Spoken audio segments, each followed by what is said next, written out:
And did I mention it's live? Okay, we broadcast live from the west side.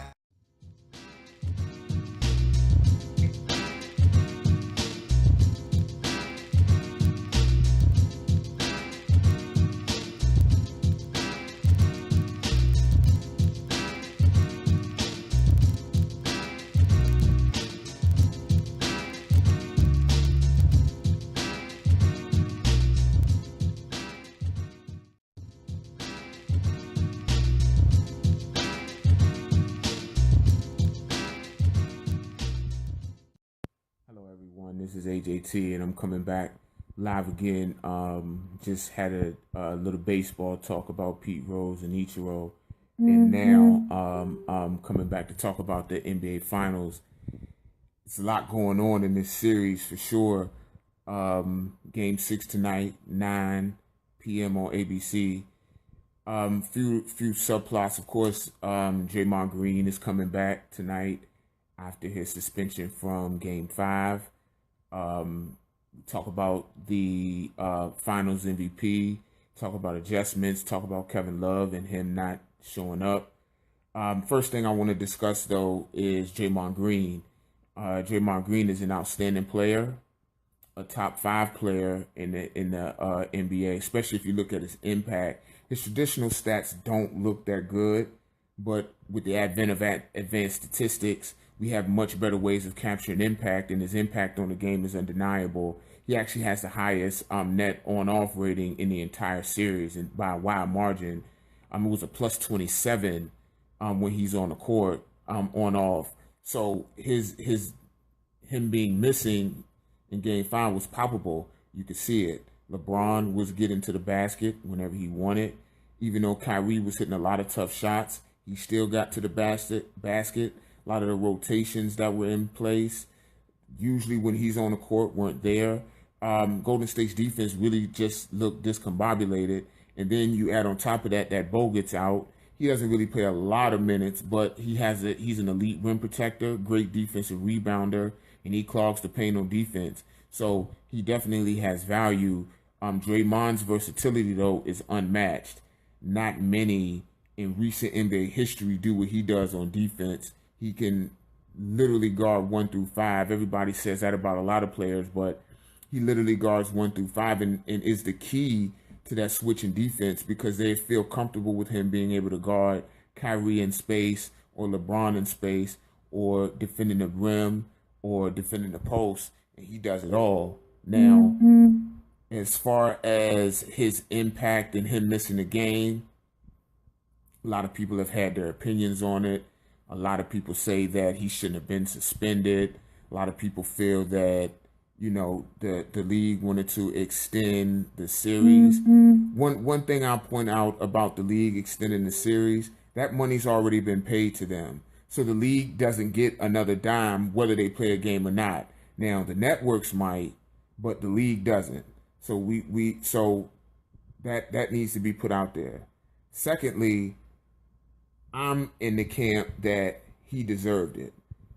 If we look at all of the acts throughout the playoffs, he slammed Michael Beasley to the ground against Houston on a play where Michael Beasley was 75 feet in the backcourt, and it didn't have anything to do with him. I don't know why he did that. And then obviously the groin attacks against Steven Adams, and then the groin attack against LeBron. I really don't think that there was an argument for him to be playing in Game 5.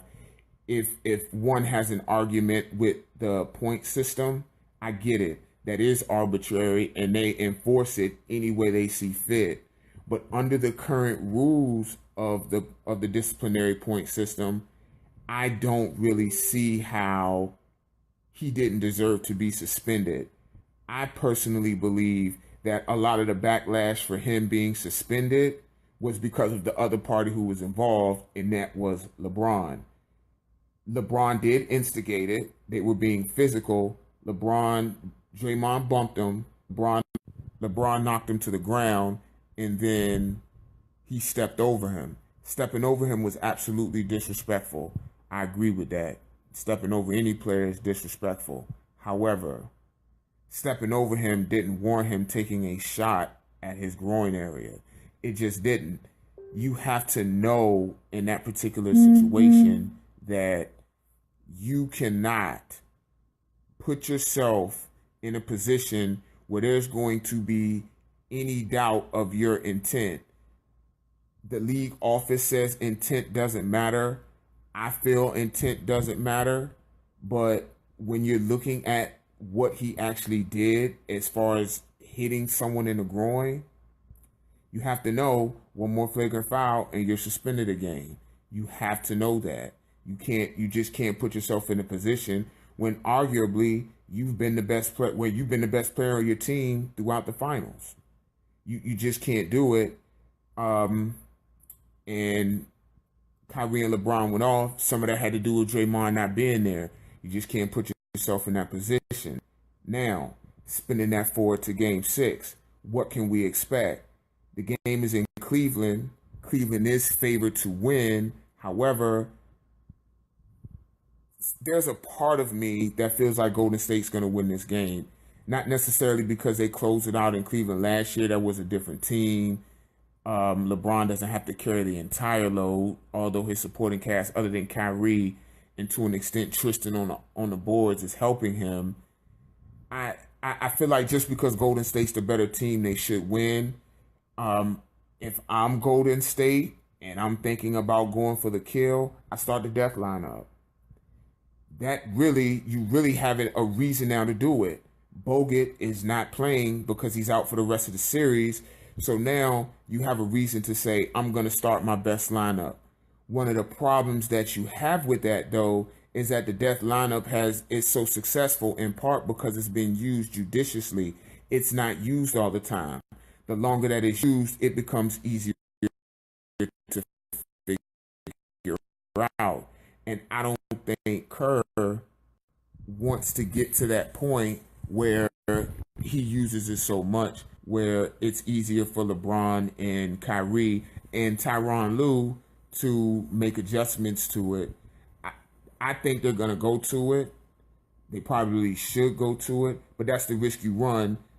And you can't play Draymond 48 minutes. I understand he didn't play a game yesterday. He's still human. He's not going to be able to play 48 minutes. But if I'm Kerr, I start that lineup. In turn, I would start Kevin Love at center, although his production has been non-existent this series. I would start him at center. He has a quick leash, however, because this is do or die. If he's not producing, I'd say the first quarter, not even that long, maybe the first 6 minutes, give him some touches, see if he's rebounding. His defense hasn't been as bad. He's been trying. He's been put in some unenviable situations of trying to guard Curry 30 feet from the basket, and Cleveland should never leave him in that situation. But overall, his defense has been pretty good.